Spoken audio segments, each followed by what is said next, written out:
Good morning বন্ধুরা, আজকে আমি বানাবো ফুলকপির রেজালা। এখানে ফুলকপিতে কি কি মশলা দেব সেটা রয়েছে।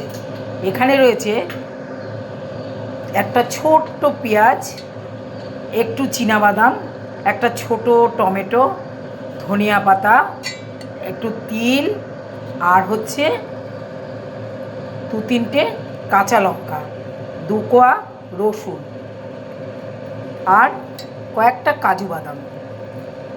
এগুলো আমি ভিজিয়ে রেখেছি। এটাকে আমি মিক্সিতে পেস্ট করে নেব। আর এখানে রয়েছে ফুলকপি, আর রয়েছে পেঁয়াজ কুচো, কাঁচা লঙ্কা, টমেটো, আর অল্প রসুন কুচো। কড়াইতে তেল দিয়ে, সাদা তেল দিয়েছি। তেল আমার গরম হয়ে গেছে, একটু ঘি দিয়ে দিলাম।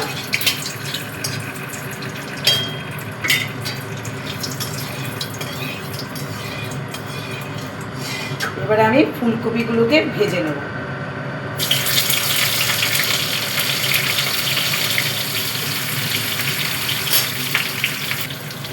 ফুলকপি ভাজার মধ্যে অল্প নুন দিয়ে দেবো।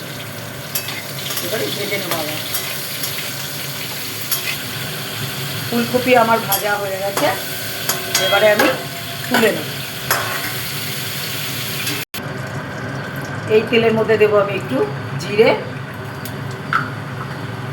একটা শুকনো লঙ্কা, একটা তেজপাতা চিড়ে একটু তেলে নেব।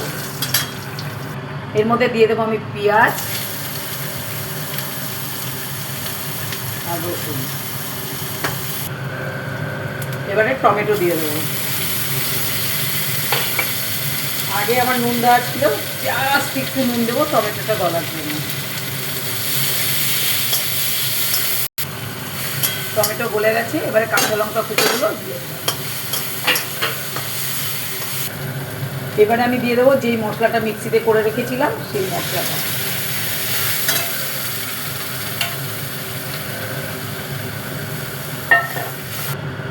এবারে আমি দেবো কাশ্মীরি লঙ্কা, বেশ অনেকটাই লাগবে।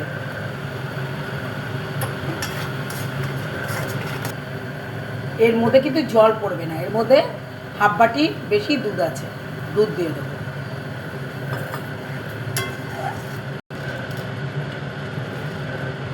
এবারে দেবো একটু চিনি,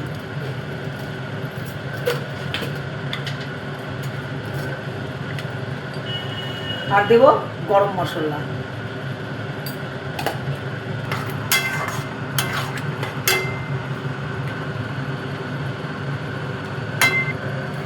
ফুলকপির রেজালা আমার হয়ে গেছে।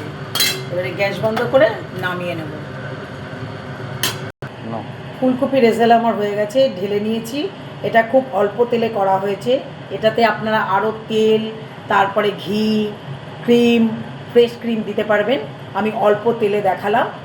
আর এটা যদি আপনাদের ভালো লাগে আমার সঙ্গে থাকবেন। আমার ফেসবুক চ্যানেল আছে, তাতে রঞ্জু সরকার আইডিতে আছে। আর আমার ইউটিউব চ্যানেল আছে, তাতে রঞ্জুর হেসেল বলে আছে। আপনারা যদি এই রান্নাটা দেখতে চান তাহলে রঞ্জুর হেসেল সাবস্ক্রাইব করে দেখে নেবেন। ওতে আমাকে একটু সাবস্ক্রাইব করে দেবেন, তাহলে আমি নতুন নতুন রান্না করলে আপনারা সবার প্রথমে নোটিফিকেশন পেয়ে যাবেন। আর ফেসবুক থেকে যদি দেখেন তাহলে আমাকে একটু লাইক, শেয়ার, কমেন্ট এবং ফলো করে দেবেন। টাটা বন্ধুরা।